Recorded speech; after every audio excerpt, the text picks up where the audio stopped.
It's raining outside, as you can hear. Kind of a bummer.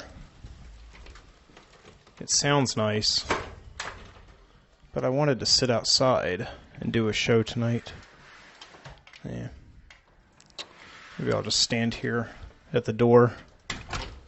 It's not raining as hard as it was on my way home from the movie theater tonight. But nevertheless, I don't have a cover, so I can't really sit out here. I'm over at my parents' house, and I'll confess, I always like it when my parents tell me that they're going out of town for the night, because they've got this dog, Scout, the dachshund in here, named, of course, after Harper Lee's beloved character, Scout Finch, in To Kill a Mockingbird. She just died a few weeks ago. Not the character, not the dog. Not the character or the dog, but the author, Harper Lee, died. Maybe I'll talk about that a little bit later. I guess I should, since I'm here in Alabama doing a podcast. And To Kill a Mockingbird is perhaps one of the most well-known books about Alabama during the Great Depression, or maybe even at all. I don't know. But yes, by the way, from Alabama, from Birmingham, Alabama to be exact, this is the Midnight Citizen Show. I'm your host, Mike Booty, coming to you on a Saturday night, hanging here at the back patio door. So what am I going to do? It's raining, but yes, as I was saying, I always get a little bit excited. Sure, I have to spend a night away from my home with my wife, but I always like it because, my parents had this big back porch that, growing up, I never quite appreciated. I'm going to make some coffee over here. Until a few years ago, until I was about, 28, 29 years old, and I realized just this amazing back porch with this incredible view of the woods and the creek, and just all sorts of nice stuff to look at from the back porch. What do we got here? We got Great Value breakfast blend, 100% Arabica coffee. Am I saying that right? Arabica? Yeah, that's right. 48 K-cups. This maybe isn't the best in the world, but it's what my dad likes to drink, so tonight I will be drinking it also. I've got to wait for the pot to heat up. So, I keep getting off on tangents here. But yeah. But yeah, this back porch, I always like hanging out on it when I come over to my parents' house.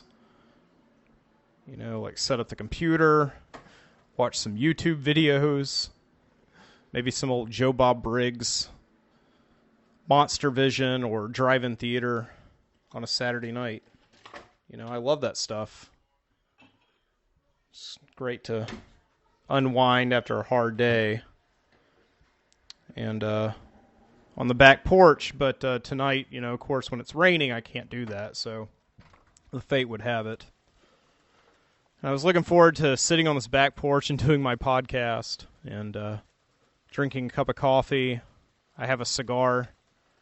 I have a cigar, the last of my 5 cigars that came with the Cigar of the Month Club subscription that Jessica, my wife, got me for Valentine's Day. So I'm looking forward to having that. But I can't because it's raining, so what am I going to do? Well, I have a solution. And I've actually done this before. I've actually done a podcast in this way before where I can kind of have all of my outdoor cake and, eat it too. Let me finish, wait for this coffee to finish.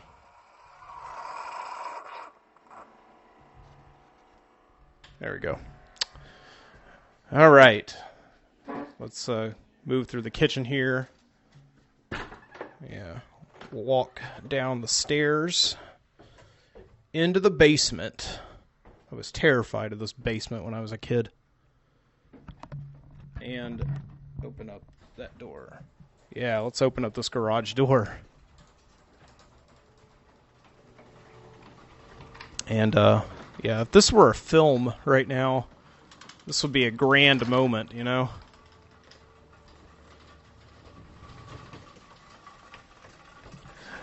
You would just see the garage door opening against the backdrop of my little basement studio. Table set up, laptop, computer. Just put my coffee down. A coffee filter out for ashing a cigar, you know. And this is how I'll do it tonight, you know. Can have my outdoor cake and eat it too. Yeah, and everything's covered. I'm just able to look out into the black night of suburban Birmingham, Alabama, and enjoy the rainfall. Have my coffee. Yeah, that's good stuff. So, sit here for a minute. Scout, kind of the whole reason I'm here doing this dog sit, is just about the most low maintenance dog in the world. You know, she doesn't require really any maintenance. I came over, she didn't even want to go outside because it's raining, and she'll probably be totally fine until in the morning. But I'll get her and bring her down here with me in just a minute to see if she can go outside. So I'm going to pull my chair up to angled against the garage and the outside. Because to tell you the truth, I'm still a little freaked out down here. Because I have light, you know, and I can see my side of the garage. It's a two-car garage, and my parents took my mom's car, my mom's van. And on the other side of the garage is my dad's 2016 yellow Mustang that he purchased recently. He traded it's his retirement car. He had a white Mustang, then he traded it in for a yellow Mustang, convertible. So I'm not allowed to drive it. But, you know, on that side of the garage, though, I mean, it's got this deep, dark alley, you know, that goes back to the secret hidden door, which I've never been into, that leads, I think, just under the house. There's a lot of dirt under there and all that. I think at one point, the old owners of this house, like 20 years ago, were going to build on an addition to the house, and it was supposed to open up through this weird door in the back of the garage. But they just never completed the addition, but they kept the door. So now it's just this creepy-looking cellar door, you know,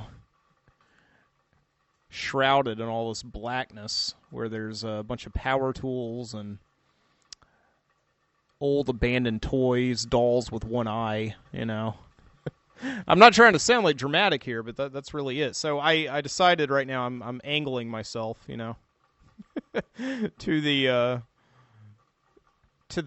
shadowy alcove, and so that I can look at that while simultaneously looking out onto the night, you know. So I'm covered in all directions. I've got my back pretty much to the wall, you know, so I can see, I can anticipate a sneak attack by some unknown masked assailant, you know. I don't know. I actually had a really bad dream the other night.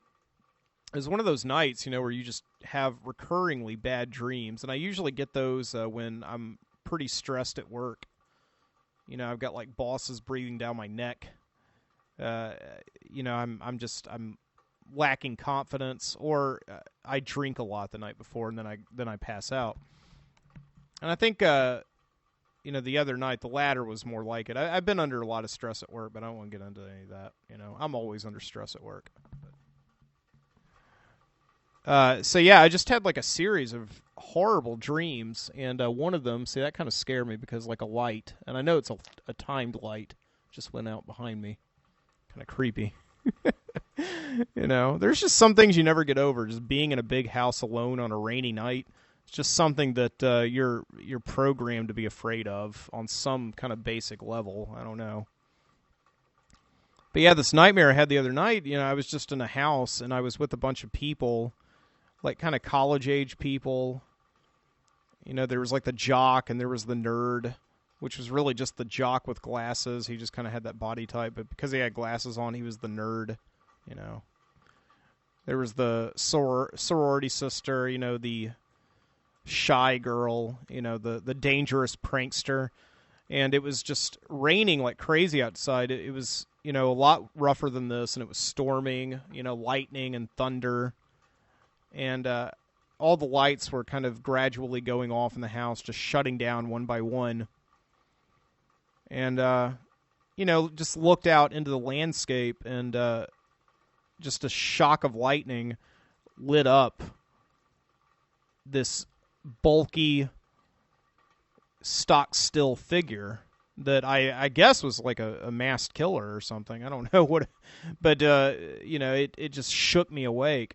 I realized that I was in a college, like a teen slasher movie from the 1980s or something.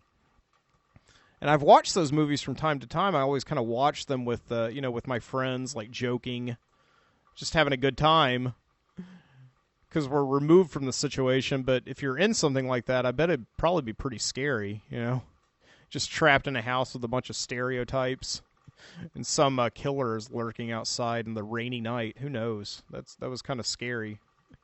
I kind of had empathy in that moment for all those teenagers I've watched over the years get killed on celluloid.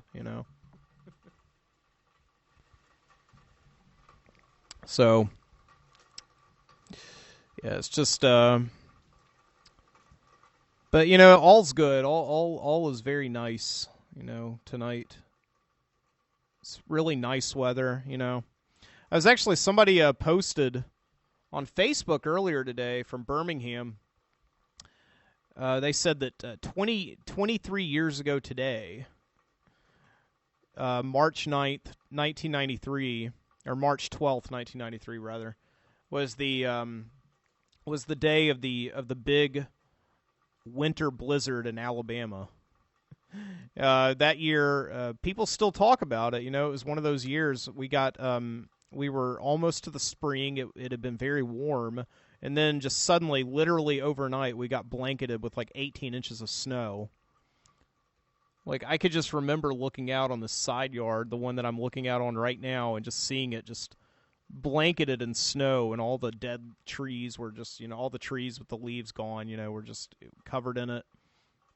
And I've talked about this in the past, on the show. That was the winter blizzard, we called it, because we didn't know any better. We're in the South, we're in Alabama. That was a big deal to us, and we still talk about it today. We have not had a snowstorm like that was that sudden and really that devastating. I mean, it shut down everything for almost a week. I was out of school for an entire week, And that was the time, we actually had to abandon our house because the power went out, and we shacked up with the neighbors down the street, and their house is still down there, but the neighbors don't live there anymore. And, we just all crowded in and lived around their fireplace for about 2 days. Cooked chili over a Coleman stove, and eventually said, this is not going to do it. We need to, we have a plan. The adults had a plan, so we hiked across the street to the neighbor's church, the Christ Church United Methodist, which is, still obviously there. And it was actually where I went and voted the other day. And we managed to sneak into that church via the prayer room, which was always unlocked for people who wanted to come in and pray at all hours, And we were able to just go and live there, and they had power and heat, and we just lived in the rec room, above the sanctuary of that Methodist church, and we played foosball and ping pong and watched their vast collection of, Christian movies, like, Christian movies. So it was just, it was kind of an exciting time, and but one of those times where I was like, okay, I've been in the same room now for 5 days. I'm ready to get out of here and go back to school. So when the snow melted, I was kind of glad about it, weeks after that, because like I said, we're in the South. We don't really know any better. There were urban legends going all around my 4th grade class that there was still snow on the ground. I remember, this one kid, Ruben, would just say, in the lunch line. I have a vivid memory of this. I'm not making this up. He'd be like, "Oh no, I saw snow under my parents' car." Like, man, that was 2 weeks ago. There's no more snow in the world. No, it's under my parents' car. They live in a cold area on top of a mountain. I saw it. He was probably right. I don't know. So, oh man. But yeah, I just got back from seeing a film. As a matter of fact, I just got back from seeing 10 Cloverfield Lane. And if you don't know about this movie, it's like a science fiction, thriller, drama that just came out this week. And there was a movie that was made a few years ago. I'm trying to remember, because I remember going to see Cloverfield on opening night. That was a found footage movie about a monster that was invading New York. And it was all shot from the first person's perspective of, a guy holding a camera, who actually, I found out, I didn't know this until recently, the guy holding the camera in Cloverfield is T.J. Miller, who's on Silicon Valley now. He's Ehrlich, the guy who owns the house or the incubator, whatever he calls it. Silicon Valley's a good show.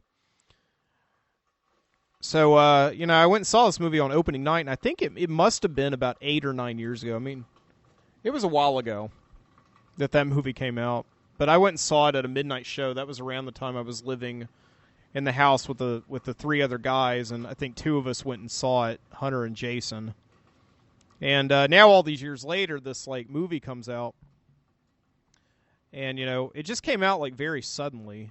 I hadn't even heard about this movie until, about 2 weeks ago. And I was in the theater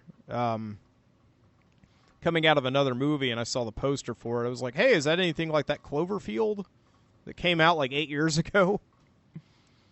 And, I watched the trailer for this movie, and it looked like it was, totally unrelated, For one, Cloverfield was a found footage movie. It was shot on a consumer grade camera,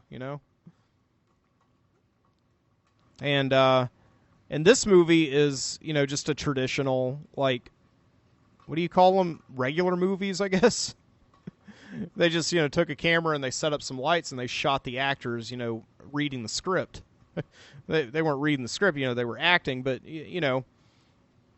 So, and it was from the same people, it was from, J.J. Abrams, who, did the Star Wars movie, the new one. And, so we were just not really knowing exactly how this movie was supposed to connect to the old Cloverfield movie. And I guess that was the point, is, you're supposed to go in and not really know exactly how the movies connect. Why is this movie regular when the other was found footage and all that stuff,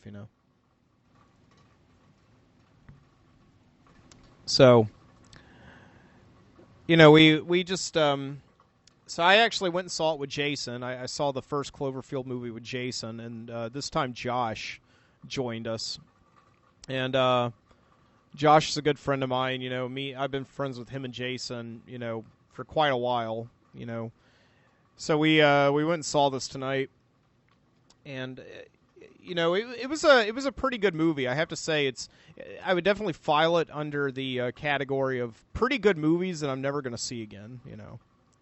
Because it's once you see these movies, and the mystery is unveiled to you, okay, that's fine, case closed. We can move on now. I'm not really going to go back to it and study it for its art forms or acting or screenplay writing or anything. It's just like one of these movies where everything kind of hinges on what the ending is going to be. And once you know the ending, it's I don't know if I'm ever going to go back to it. But I don't know, maybe so. I mean, maybe if I think about it some more, maybe But I don't know. It didn't really have those things that make me go back to movies, like really interesting characters.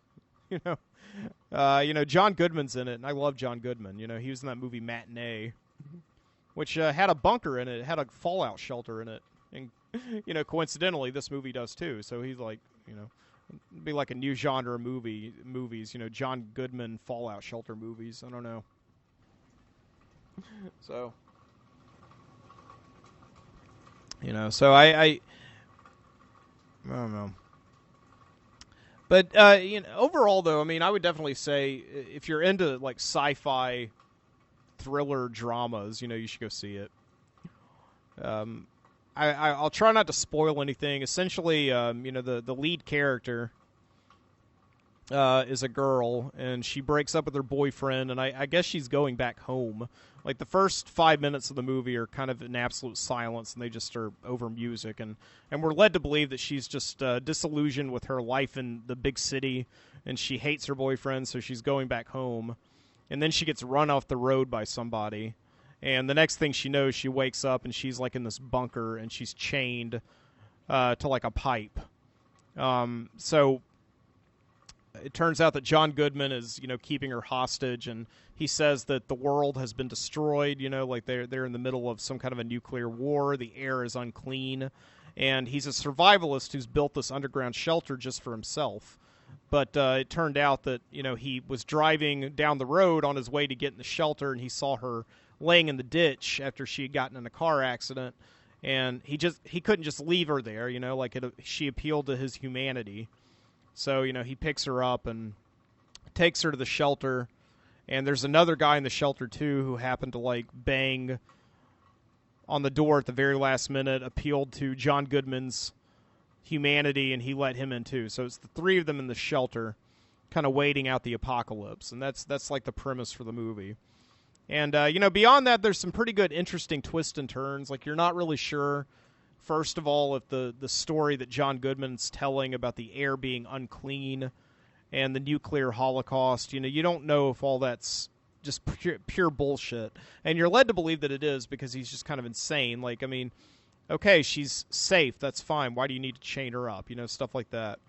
And he starts having the shakes, exhibiting, like, signs of cabin fever. And he's just comes across as kind of an unclear character. And in other words, I think it was a good character for him, because you normally see John Goodman, who is one of my favorite actors, from Roseanne, in Matinee, which is one of my favorite movies. The line that I say at the end of each Midnight Citizen episode since 2010 is "Keep your eyes open." That's a line for Matinee. John Goodman says it at the end of the movie, and I liked it, so I stole it, like I do. I like stealing things that are interesting to me. So. But, he normally plays these kind of like gentle giants, these like clumsy oafs, or these very confident good guys, who just take like a young character under his wing and teach him things about the world. That's kind of what it is. And you never get to see him play like just a pure villain, like I think maybe like in the movie Barton Fink, the Coen brothers movie, he played like an incarnation of evil. But he was still such a nice guy in that movie. You liked him in that movie. He was, like, funny. He was tender-hearted. He just happened to be, like, essentially Satan, But you never really get to see that side of him, and in this movie you do. And I'm not saying that he's ultimately a terrible guy, and that's really where the drama of the movie is you're trying to you're spending most of the time, like I would say about 75% of the movie, making up your mind about John Goodman, And a lot of tension comes from that. A lot of good laughs. There's some funny scenes in the movie. There's a scene where they're playing a game. They're playing what's that game? Scattergories or 20 questions or whatever, where they, one person has like a thing in mind and the other person has to ask them questions to bring it out. And it kind of hit home with me because like we've all played games with really bad contestants, and I've been a bad contestant from time to time, Like there's a scene where they're like, hey, let's play Monopoly, and I just kind of openly laughed. Nobody else did, but I'm like, what would it be like to be underground in a bunker for 2 years waiting out the apocalypse, with like with a game of Monopoly. I mean, like you would kill each other, you know. So yeah, this scene where they're playing the game, you know, John Goodman gets this character, and he's like, you know, playing against the other two characters, and he's like, I know what you're up to. I see you when you're sleeping, and they think that he's onto them, like they're trying to craft a plan or something, and he thinks that they're trying to, like, you know, wage war against them, and all he knows is he's playing a character. So like when the guy is about to come out and admit that, yeah, they suspect that he's not all there, the girl's like, oh, you're Santa Claus, you know. I kind of spoiled that joke, but I didn't tell it very well, so I guess it evens out. But, you know, it's a funny scene. Anyway. So yeah, and, you know, so, yeah, you're trying to spend most of the movie figuring out, you know, if John Goodman's on the up and up, if he's a good level character, or if he's just batshit insane lying about this war, you know, lying about what's going on overhead. And then the rest of the movie is like you're trying to figure out, okay, what's this have to do with Cloverfield? Like, I mean, is there anything going on? Is there any connection, you know, with the movie, the found footage movie that came out a few years ago? And you get answers, you know, you get answers. It's very satisfying ending. Like, I will definitely say that the movie is, you know, a lot of movies that are like this that basically hinge on, you know, is this ending going to be good or not? You know, is it going to be worth my time? You know, don't have very good endings because they spend so much time building up suspense, and then the answer is just not interesting enough. It's essentially like seeing a monster with, like, you know, and you can see the rubber zipper on the suit, you know. So, but this movie has a very satisfying ending. You know, it's a very tense movie. I would equate it to just being like nightmarish. You know, like the last 20 minutes of the movie are just an absolute nightmare to watch, and you're tense through the whole thing. And, you know, I've seen a lot of freaking movies, and I don't get, you know, so tensed or scared anymore, but, you know, just sitting in that theater with, like, the, you know, surround sound and the, you know, it was a worthwhile experience. I would definitely say I enjoyed it, and it was fun watching it with two friends. And, you know, doing that great thing after a movie where you go out into the front of the theater, you know, and you're standing around just talking, you know, about the movie and kind of breaking it down with each other. You know, and talking about, you know, other upcoming movies, you know. I don't know. It's just kind of a fun thing, you know.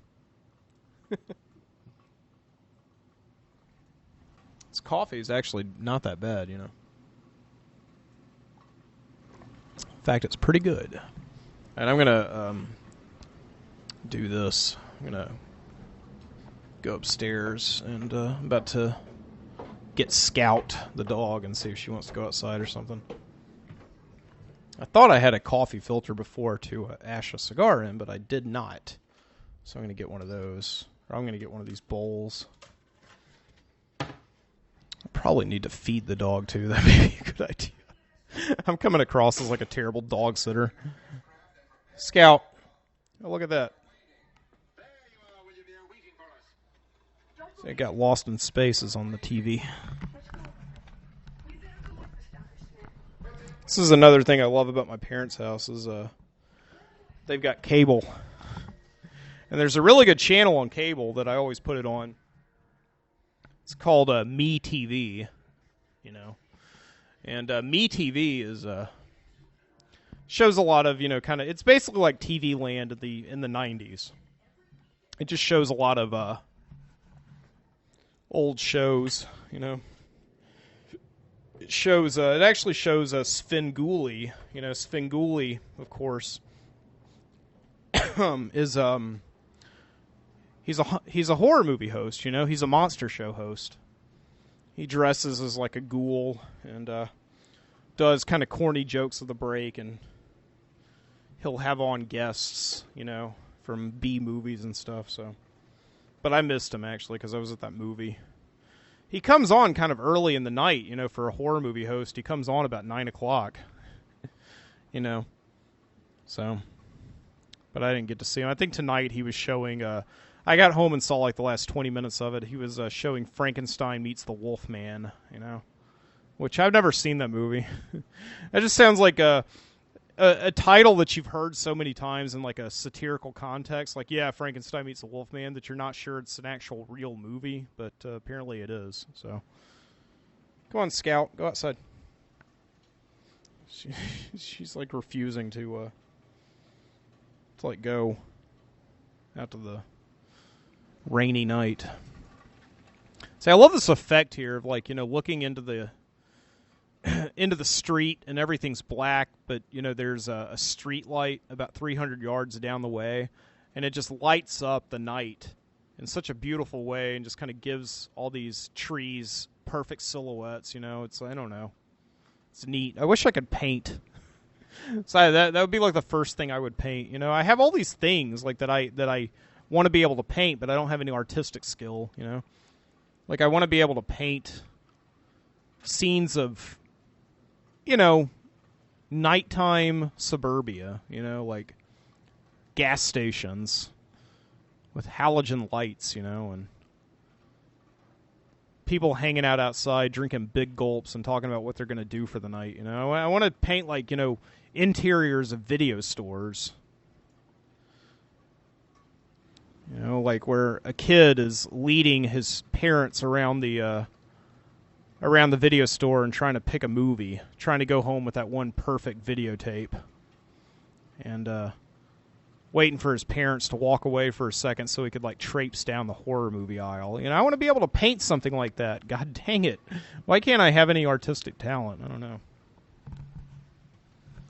Like my little 8-year-old niece, Maddie, was in town this week, and I went and hung out with her on Tuesday. Like we went to the McWayne Science Center, and we were walking around there, and she loves to draw. Like she can't go anywhere without her pencil and paper, and she'll just, I was like sitting with her in the back seat, and she was just going through paper after paper, just drawing things, and she's for some reason obsessed with the Illuminati pyramid, the pyramid with the eye on it. She's like obsessed with that, and she's like, "Oh, it's an Illuminati eating a pizza." Like she'll like just show like this horrible, deceptive symbol, this devious symbol of the New World Order, and all that's evil.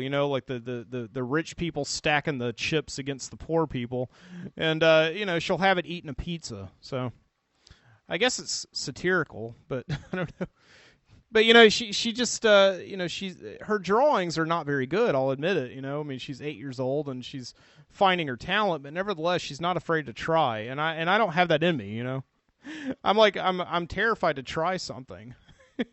This is why I'm like before I record my podcast, I get a little bit of a nerves. Before I hit the record button, because I'm like, man, is this gonna suck or not? Like I'm just kind of afraid to make that leap to try something.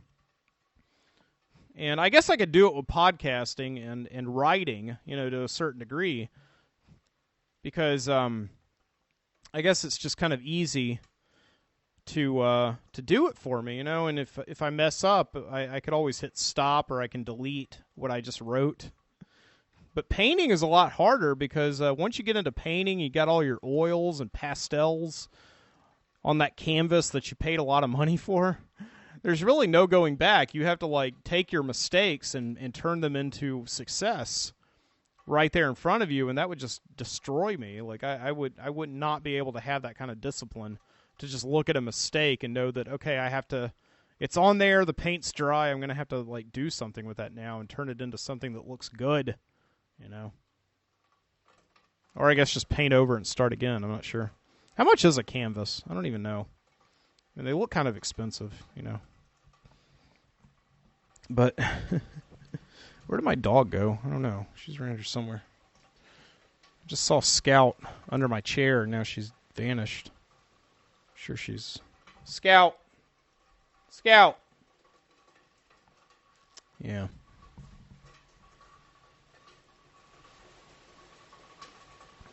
I'm going to check out the cigar really quick. So I don't know, 10 Cloverfield Lane. Yeah, I would recommend it. There she is. There's Scout. Hey, Scout. We go I'll go see it. I don't know what else is going on in the world tonight. I don't really have many notes, and this is kind of just a fly-by-night show. I don't really know what I'm going to talk about tonight. I went to TEDx today. That was what I spent my day doing. TEDx is like this. Let me unwrap the cigar 1 second. Hang on.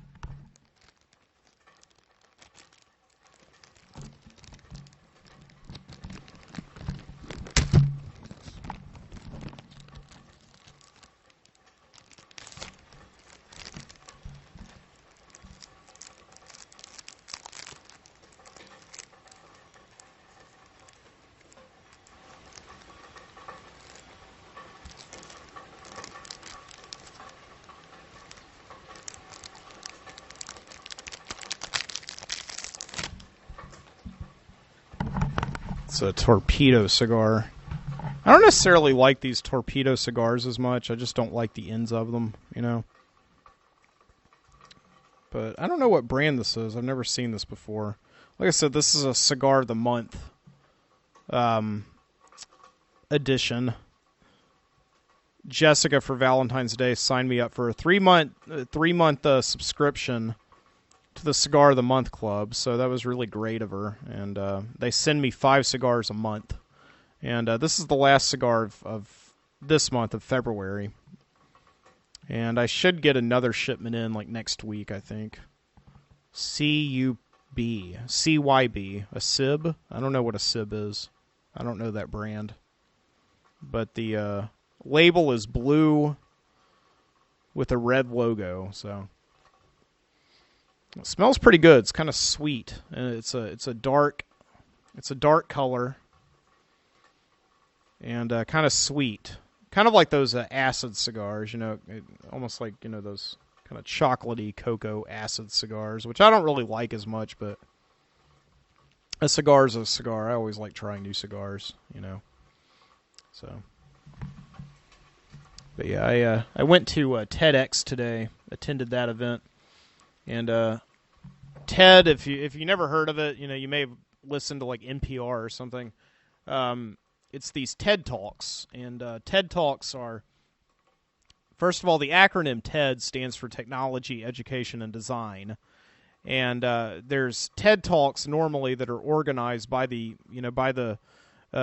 coalition of TED itself, and then there's these TEDx events, and the X, I guess, is like a little asterisk that denotes that it's independently organized. So it's like people watch TED events and then they want to like create TED Talks in their own town without the aid of the national organization or the global organization. So they just do it locally, and then they get TED. It's kind of like just a franchise, essentially. So people throughout the day. I saw 17 speakers today. And they all came on stage and did about a 15-minute talk each about, something that they're a professional in or something that they're passionate about. Like there were several writers, several teachers. There was a biologist. There was this is the most interesting one, a medical futurist. A guy who came on and talked about all the advances in medication. And technology to essentially to where we can start prescribing ourselves through the use of technology, and saving our selves like trips to the emergency room and whatnot. So it was a pretty interesting day. This year was kind of special for me. This is my second year that I have gone to the TEDx event here in Birmingham. Last year I worked as a volunteer, and this year I actually got to go as an attendee. I became like an educator fellow, and essentially what that is that TEDx accepts 20 people who apply within the community who are educators, and I guess I'm an educator. I work with a nonprofit, and I'm the educator on staff there. I take kids on field trips and do guided hikes and activities with them and stuff. and I applied this year, and got accepted, which surprised me because I never get accepted to anything, like really. It's like almost everything I've ever applied to in my life except like college, and the occasional job or two, I don't get. So I actually got it this year. And, we have to, attend TEDx, but also kind of work together throughout the year to create a service project, which has not happened yet. We just started doing this last month, so that comes in the next year. So, but it was good. I went to the TEDx today. We watched all the speakers, and at one point they recognized on stage, they recognized all the Ed Fellows. They're like, well, all the Ed Fellows stand up. And they said, like, these are 20 of the best educators we have in Birmingham. And at that moment, I didn't even notice that I did it. I just, like, compulsively looked down at my badge, at my lanyard that I was wearing to make sure that I was an Ed Fellow, because I didn't know. I've never heard this, like, modifier attached to me, like a good educator. I don't know. And, I just had, like, this rush of confidence, and it, like, shot me up and made me stand up. So I'm standing up with like 20 other people within the crowd, and everybody's like applauding, and I'm looking at the other Ed Fellows around me to like wait for somebody to sit down, because I'm like, I think we've been standing up for a while, because I don't know if you've ever been in that position where you've been recognized and you have to stand up while everybody like applauds you, and so we're all just standing there like waiting for the other shoe to drop, like, okay, somebody's got to sit down here because we're standing up here for like 10-15 seconds. So finally I just like start to sit down, but everybody else is still standing up, so I stay standing up.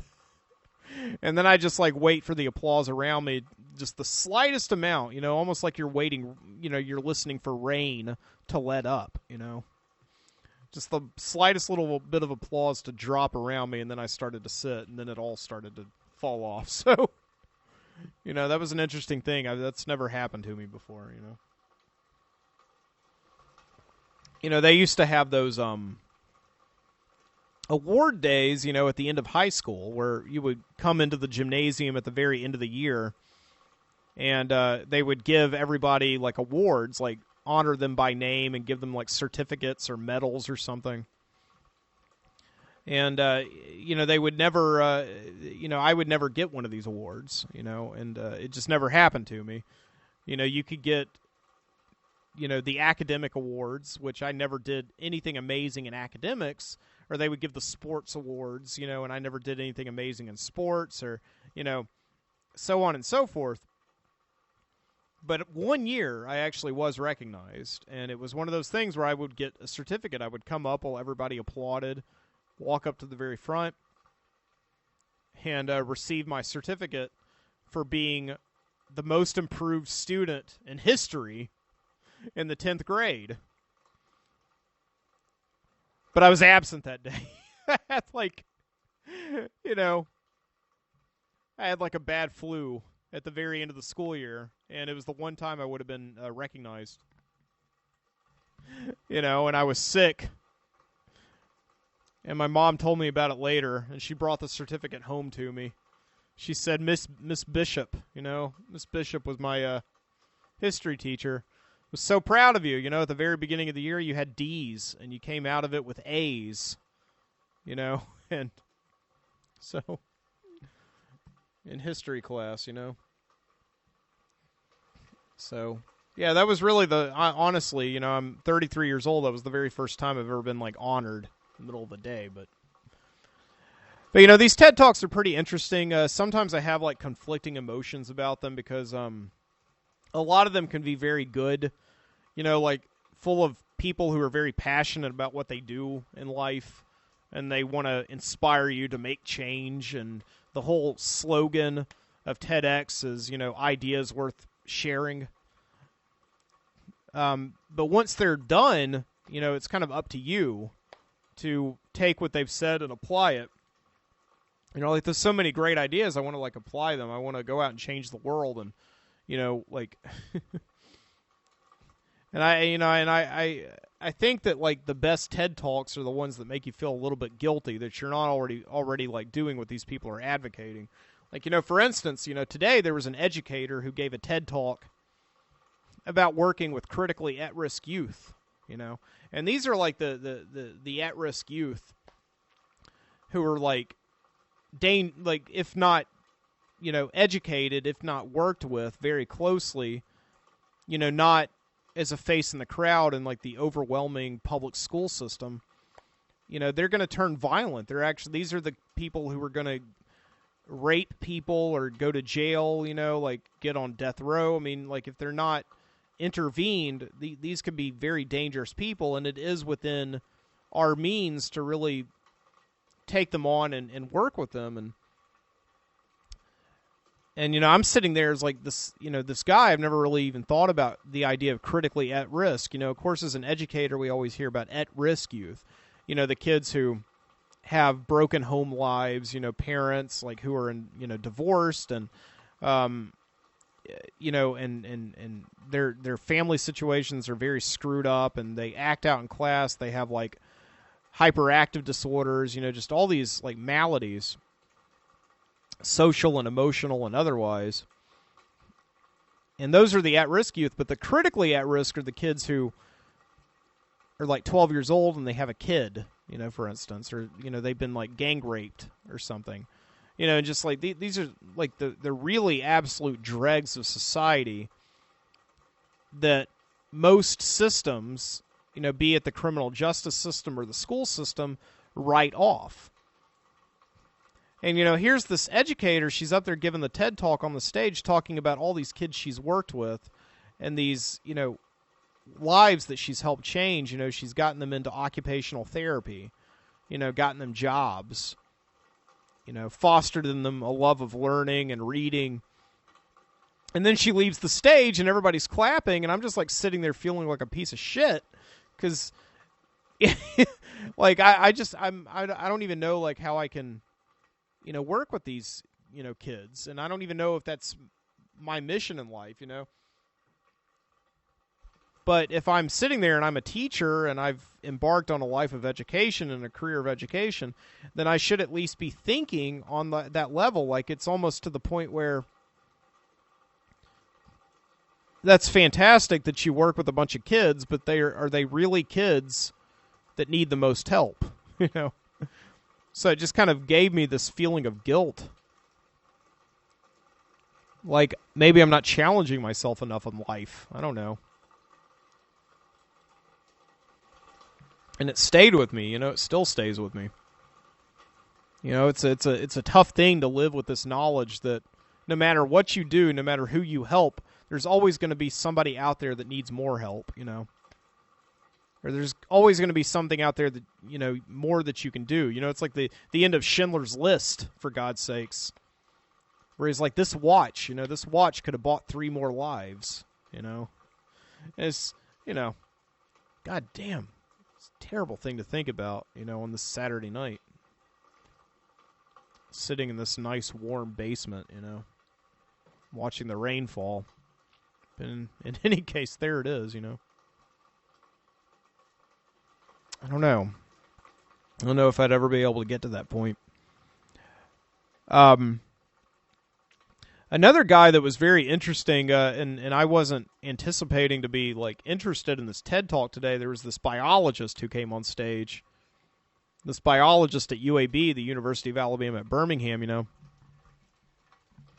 And he comes to stage talking about, and he sets down. He has like this pill, this jar of pills, just white pills, and he sets them on a bench.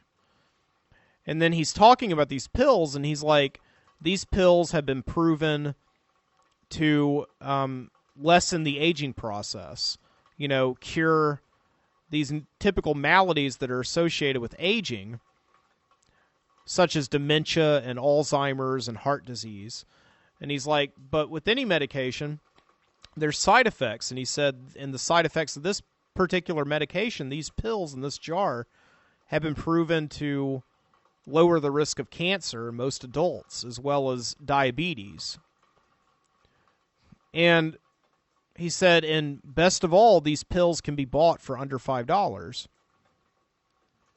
And I'm thinking, and I even like talked to some people after this, I'm thinking, okay, this is a metaphor. Like he's like, there's no way that this is real. These are not real pills. He's going to say that this is diet and exercise, but then I corrected myself. I was like, no, there's only one jar of pills. I mean, it can either be diet or exercise, but you always hear them, But no, he said this is a real pill. It's called, what do you call it? It said it's metmorphin, something like that. I don't know if you've heard about this. But he says, it's gone through testing with mice and laboratory animals, And it's been proven to just essentially make the aging process a lot easier, and strike out all these horrible things. Because, I mean, human beings up until about 80 years ago were not meant to live as long as we're living right now.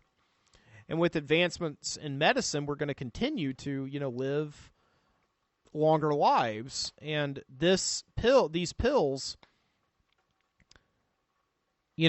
once they go through 6 years of testing and approval by the FDA and that whole process, people can take these and essentially live longer, fuller lives with their full mental and physical capacities in check for a longer amount of time,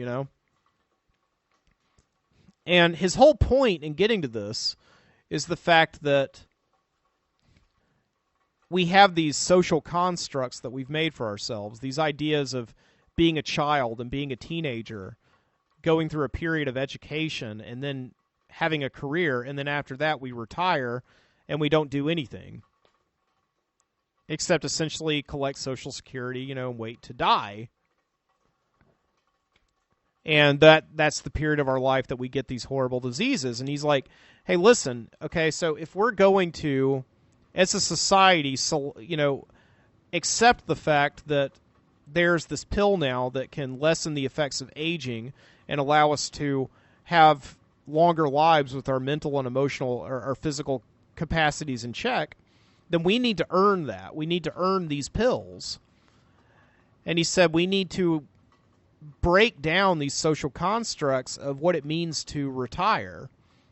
And once we go through our career and retire from that, then we need to essentially repeat the process. We need to go back to school, learn a new skill, find a new way to contribute to society, and earn the extra time on this earth that we have. And, that was a very, interesting idea to me. And one that I've heard before, and because I had read this book called 2030 by Albert Brooks, the comedian. He wrote a book a few years ago, and that was what that book was about. That was about people living longer lives. It took place about 20 years in the future, in 2030, and people are able to live until they're about 120, 125 years old, with perfectly healthy lives, until very late in life. And there is this generational terrorism going on where essentially young people are being asked to subsidize the lives of these older people who were living much longer than they were working, Like they retire at 65 and essentially live 40 years beyond their retirement age, And so, like, these young people are, like, hijacking these cruise liners and hotels in Miami Beach, these places where old people go, and holding old people hostage, and in some cases, like, bombing and killing them, because they are very angry at the idea of subsidizing these older people, having to pay for it, and it's leading them to live, longer lives, working, so it asks the question, what if the technology changes to keep people alive? And what if, life-improving advances go on, medical achievements improve life and quality of life so much, but we don't earn that with any kind of giving back to society or community service, And, that's absolutely true. Like, we're going to, if we are able to expand our quality of life, then we're going to have to earn that with some kind of, going back to school, doing community service, giving back, earning our place on this earth. So it's not just, we tend to think of living longer, fuller lives as being retired, and getting in RVs and, going across the country. And we can do that. That's no problem at all. But it's kind of a selfish pursuit if you think about it, very selfish, I envy both of my parents. I mean, they're old. I don't envy that, but it's the fact that they're both retired now and they can do whatever they want. But the weird thing is that they're both still working, My mom has like a million things that she does, She belongs to all these garden clubs, She's taken up the piano. She does occasional consulting work for teachers and tourism firms, because she used to take her kids on trips to Italy, when she was a teacher. And she works with a tourism firm that helps put together, cultural field trips overseas for kids. And my dad is doing consulting work right now. So, I mean, they're clearly two people who like the idea of working and giving back to society. And I don't know if they pass that down to me because, like, right now, all I think about is, like, I can't wait until the day I retire, and I could just, sit in the basement all day and podcast and smoke cigars. But, that's a young person's dream. And I like to think the idea of, after 30, 35, maybe even 40 years of working and contributing to society, that becomes like an addiction. That becomes like a skill that you cannot give up very easily. It becomes just a way of life. And settling back and retiring and just doing nothing but collecting Social Security checks, although I don't know if that's going to be a reality when I'm my dad's age, because I think, Social Security, its days are probably pretty numbered, at the moment, because I think that we're paying more into Social Security, or no, we're paying, out more in Social Security than we're paying into it right now. So, because of the baby boomers collecting it all, So, it just gives you a lot to think about. I don't know. My problem is that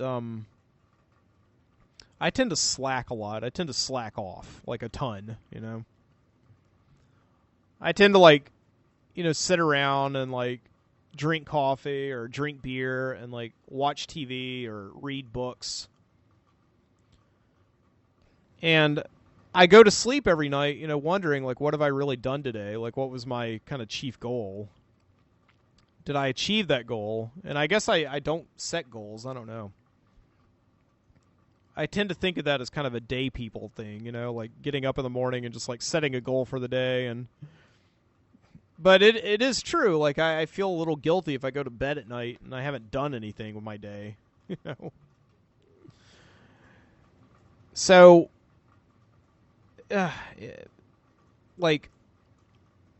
but I have a hard time taking positions on things and just snapping to it and trying to be proactive about things that move me to anger, things that I think a lot about.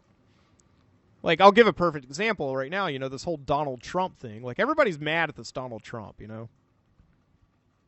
And I was watching some Periscope videos, this morning of protests in Chicago of all these people just getting oh my God, Donald Trump, go home, racists go home. And I mean, yeah, right. People who go for Donald Trump, are not necessarily the most well-adjusted people in the world.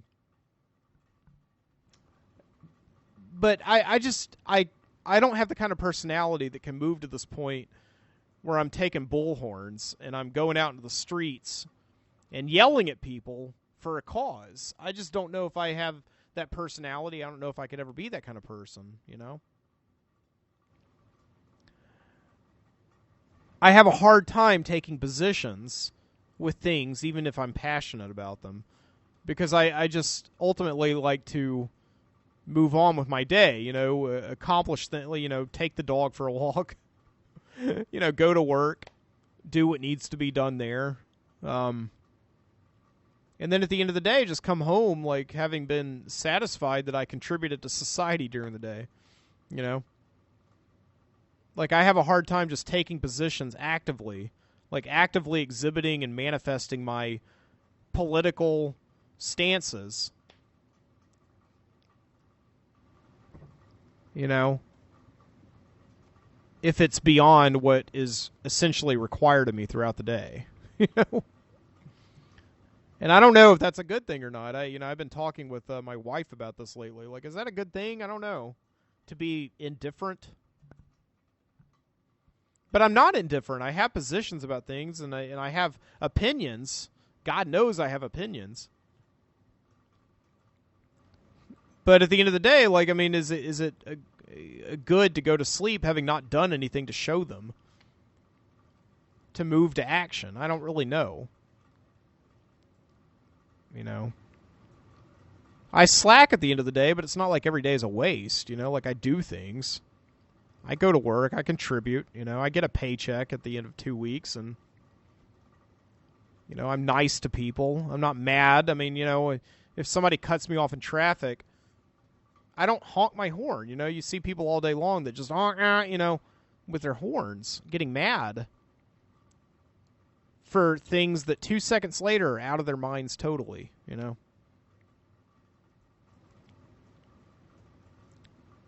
I don't know. I mean, what is the ultimate point, you know, to like go through day, you know, letting everybody know about your opinions and trying to change the world, you know, with one Facebook post at a time?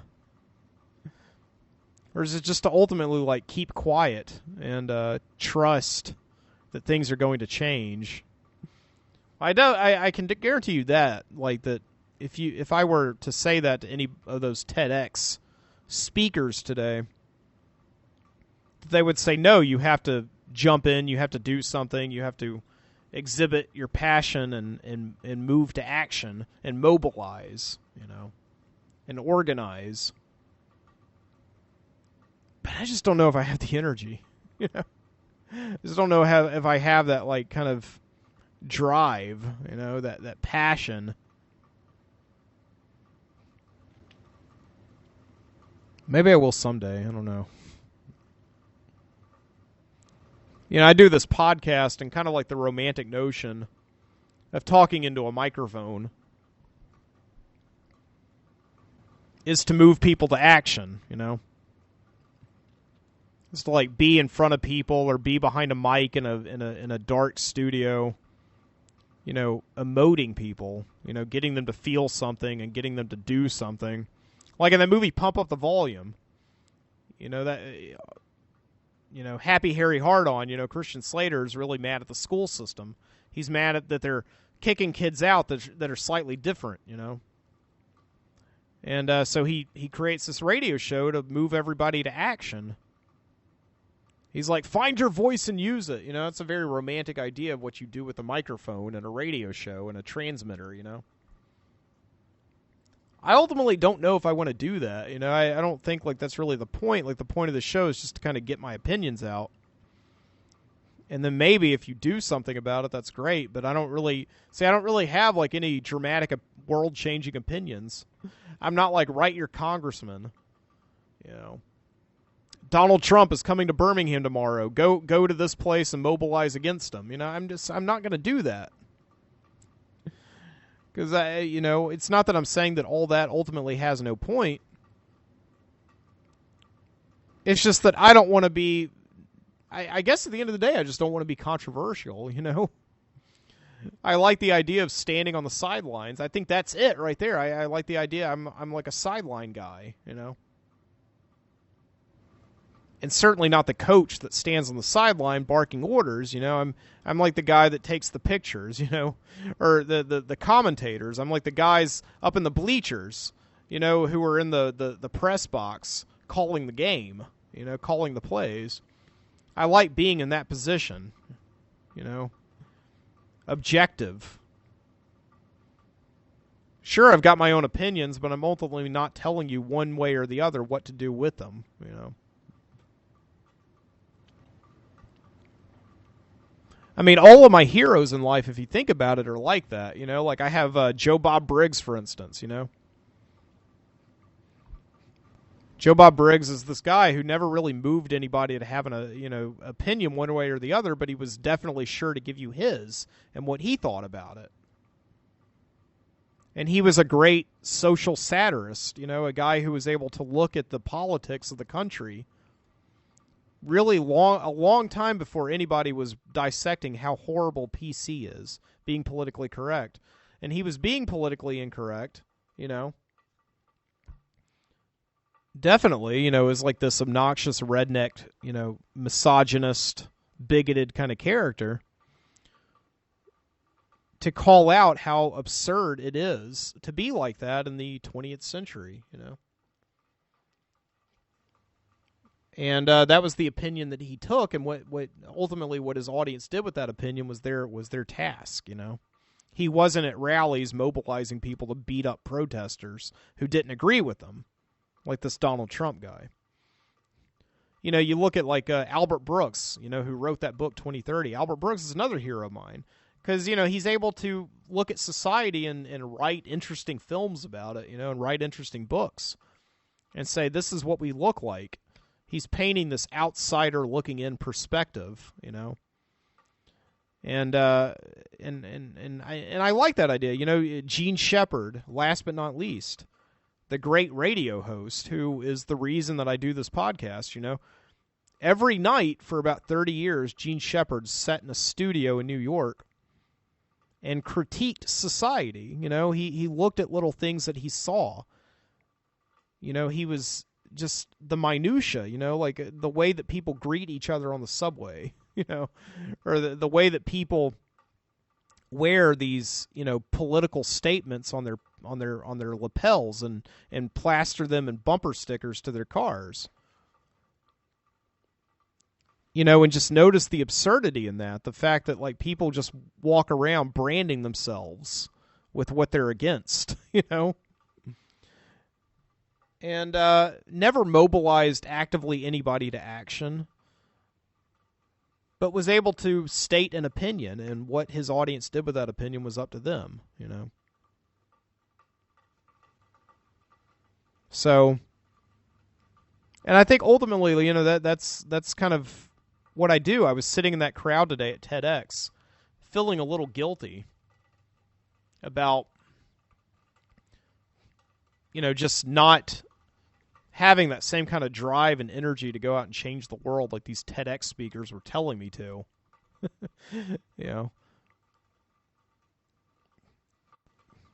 But changing the world is an objective thing, is a totally subjective thing. And there is this very romantic notion and this kind of painted picture of people changing the world, getting up on soapboxes, gesticulating, slinging their fist around, yelling, getting people all hot and bothered and excited. But, I think you can also change the world just, talking into a microphone quietly and hoping that your opinions matter to people and get them to think about the world one way or the other. I don't know. I know that's the way Gene Shepherd, listening to like hours and hours of his old shows, from 40, 50 years ago, got me to think about things, like sometimes the best thing to do is to stand on the sidelines and just call the plays and maybe get people to think about things, like step out of the absurdity, step out of the throngs and the fray of Donald Trump rallies and get to look at them and how absurd they are from the outside, Like, look at this. It's ridiculous. Get them to see both sides of the argument. I don't know. Yeah. Realized I never started this cigar in the show. I'll have it in just a minute. I don't know about that chocolatey smell. Yeah, well, cigar's a cigar. Whatever. Well, thank you very much for joining me here tonight. And it stopped raining. Look at that. I'm walking outside. It's not raining anymore. I noticed that it stopped raining just now. It's nice. I'll make myself another cup of coffee. Well, in any case, as John Goodman says, keep your eyes open.